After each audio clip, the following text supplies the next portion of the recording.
अस्सलामुअलैकुम। प्रोग्राम में मैं सुमैया रिजवान आपको खुश आमदीद कहती हूँ। नाज़रीन, फुल ऑफ हैपनिंग आज का भी दिन, और अगर हम मुल्की सियासत का निचोड़ निकालें तो वो कुछ इस तरीके से है कि सुप्रीम कोर्ट ऑफ पाकिस्तान ने 90 रोज में इंतखाबात ना कराने के खिलाफ दरख्वास्त पर समाज से इनकार कर दिया है। अदालत उज़्मा में Islamabad high court bar association के सदर शुएब शाहीन की जानिब से एक दायर करदा दरख्वास्त में इस्तदा की गई थी कि पंजाब में इंतखाबात की तारीख की दरख्वास्त सुप्रीम कोर्ट में दायर की गई है। हमारी दरख्वास्त को सुना जाए, जिस पर जस्टिस एजाजुल एहसन ने कहा कि बेंच तश्कील देने का इख्तियार चीफ जस्टिस के पास है। ये चीफ जस्टिस की जवाबदीद है कि वो केस समाअत के लिए मुकर्रर करें या फिर ना करें। दूसरी तरफ आज ही सुप्रीम कोर्ट में साबिक CCPO लाहौर गुलाम महमूद डोगर की ट्रांसफर केस की भी समाअत हुई, और दौरान समाअत जस्टिस मुनीब अख्तर ने अपने रिमार्क्स में कहा कि चीफ इलेक्शन कमिश्नर से तकर्रुर और तबादले के लिए राबता किसने किया। इलेक्शन कमिश्नर इलेक्शन एक्ट की किस शिक के तहत खुद ये हुक्म दे सकते हैं कि तकर्रुर करें और तबादले करें। सुप्रीम कोर्ट ने CCPO गुलाम महमूद डोगर के तबादले का हुक्म मुअत्तल किया और रिमार्क्स दिए कि CCPO का तबादला का हुक्म कानून के बरखिलाफ था। कैसे चीफ इलेक्शन कमिश्नर ने एक फोन कॉल पर जुबानी ट्रांसफर किया? क्या सरकारी इदारे जुबानी काम कर सकते हैं? क्या आईनी इदारे जुबानी अहकाम जारी कर सकते हैं? इलेक्शन कमीशन का वाहिद काम इंतखाबात कराना है, और वो इसके लिए भी मजीद वक्त मांग रहा है। इंतखाबात को 90 रोज में होना है, और हर गुजरते रोज के साथ 90 दिन खत्म हो रहे हैं। इलेक्शन कमीशन आखिर कर क्या रहा है? जहां जिक्र हो रहा है बड़ी अदालत की बड़ी समाअत का नाजरीन, तो वहीं बड़े सियासतदानों की ऑडियोज की बाज़गश्त भी अब तक थम नहीं सकी। साबिक वज़ीर आला पंजाब परवेज इलाही और सदर supreme court bar Abid Zubairi की एक मुबैना ऑडियो सामने आई।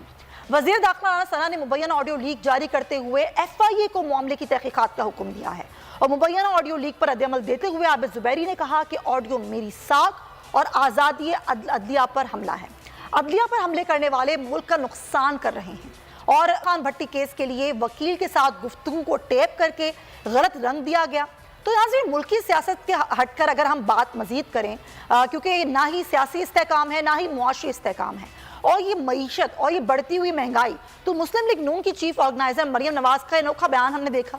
उन्होंने कहा कि पार्टी की ज़ेर क़यादत वफाकी हुकूमत की जानिब से मजीद टैक्स लगाने और पेट्रोल की कीमतों में इजाफे का जो मिनी बजट पेश किया गया, एक रोज़ बाद इन गैर मकबूल इक़दामात से उन्होंने अपनी दूरी इख्तियार की, बल्कि तारीखी यू टर्न लेते हुए अपने चचा शहबाज शरीफ की हुकूमत से भी लाताल्लुकी का ऐलान कर दिया। मरियम नवाज के मुताबिक 9 जमातों पर मुश्तमिल इत्तेहादी हुकूमत हमारी हुकूमत ही नहीं, हमारी हुकूमत नवाज शरीफ की ज़ेर क़यादत बनने वाली हुकूमत होगी। क्या मरियम नवाज का ये जो एक बयान है, जिसको एक मुज़ाक़ाखेज़ बयान ही कहा जा रहा है, आवाम कबूल करेगी? कि लंदन से डार साहब जैसे अजीम मुआशी साइंसदान की वापसी नवाज शरीफ की हिमायत के बगैर मुमकिन हो सकती है? अगर मौजूदा हुकूमत नवाज शरीफ की नहीं है, तो अहम तैनातियों समेत अहम मामलात पर वज़ीर आज़म साहब लंदन नवाज शरीफ से सलाह मशवरे करने के लिए क्यों जाते हैं? ये कुछ सवालात हैं और कुछ प्रोसीडिंग्स हैं अदालत की, उन पर हम आज बात करेंगे। और इस सारी सूरत में हमारे मेहमान भी हमारे साथ मौजूद होंगे, क्योंकि जो कुछ हो रहा है, इलेक्शन कमीशन जिस तरीके से बेहिस्सी का जो कहा सदर ने, और सदर ने 20 फरवरी को चीफ इलेक्शन कमिश्नर को तलब भी किया है, और उन्होंने ये कहा कि मैंने ख़त भी लिखा और मुझे उम्मीद नहीं थी कि वो इतनी बेहिस्सी दिखाएंगे, लेकिन मुझे इससे बड़ी मायूसी हुई है। अब उन्होंने चीफ इलेक्शन कमिश्नर को तलब किया है ऐवान सदर में, और अब उनसे पूछेंगे कि आखिर क्या वजूहात हैं कि जो इलेक्शन की तारीख है उसका ऐलान नहीं किया जा रहा है। उन्होंने ये भी कहा कि ना सिर्फ इलेक्शन के हवाले से तारीख है उस पर मुशावरत की जाएगी, बल्कि ख़त में जो ख़त उन्होंने लिखा है उन्होंने उस पर नाराज़गी किया है कि कैसे चीफ इलेक्शन कमिश्नर इतनी बेहिस्सी दिखा सकते हैं।